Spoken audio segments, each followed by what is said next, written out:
I am Diane Eisner, and we are now at Waze, a software company that's making social GPS and real-time traffic application for smartphones.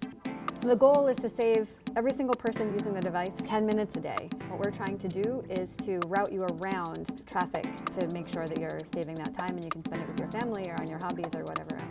If you're able to save 10 minutes a day, that's 61 hours per person a year. In a group of 20 million drivers, that's 1.2 billion hours. It becomes 9 billion pounds of CO2 not put into the environment.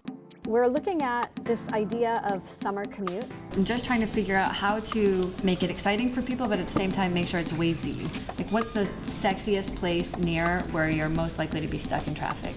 Beaches, lighthouses, like these are places that we cross-reference with like Yelp and Foursquare and popular blogs. The inventor Ehud Shabtai got a GPS device for his birthday, and he noticed that all the maps were outdated. It was unusable, so he said, okay, I can fix this problem.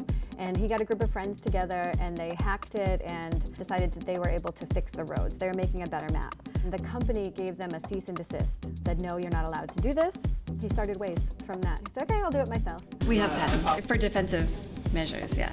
I mean, there are people that we call patent trolls that are just out there to not even create businesses, but find any patents that they can and then create a business around it so that they can try to infringe. In the beginning, when we didn't even have good maps, the community was actually on our web editor adding names to roads. And then as we got into what we call the build phase, you could literally drive around and watch yourself creating the roads. In some countries, we started with a completely blank white map. Then we grow into what we call the play phase. And it's a pretty good map, for example, but we don't have fresh traffic information maybe all over. So we'll put these road goodies on the road where we don't have fresh data. And if even one person in the network drives over that, they get points and we get fresh data for everyone else on the network. 3 weeks ago, we had a big launch around fuel prices, incorporating those into the application and giving discounts on fuel. And this was a big deal for us because we had always been saving people time. Now we want to really look at how do we save people time and money. And fuel is something that 100% of Wazers need. People are walking in off the street here to tell us that they love the app. We have people, from our neighboring companies coming in and yelling, "We love you, Waze!" And there's nothing that feels better. So we get the community involved in so many ways. Again, it's at the core of every single thing we do. The more users, the better the data. And this week we crossed 21 million drivers.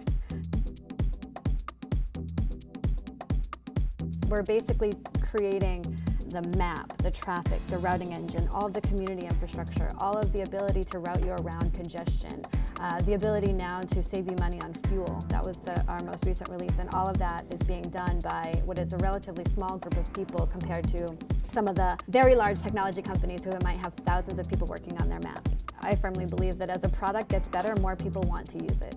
We spend a lot of time focusing on how to make the product better. We spend a lot of time with our users trying to figure out how to make things smoother. We have an incredibly strong engineering team. And then from there, several TV stations now use Waze every morning from the iPad, showing our users and what's happening on the surface streets and getting their data. We can save you perhaps a few hours every year. But as a Waze community, 20 million people, that becomes 2 billion hours. It becomes 9 billion pounds of CO2 not put into the environment. And that becomes a measurable impact. I think we're reshaping the way we drive, therefore the way we navigate through our world. We're playing a humble role in changing our mobility.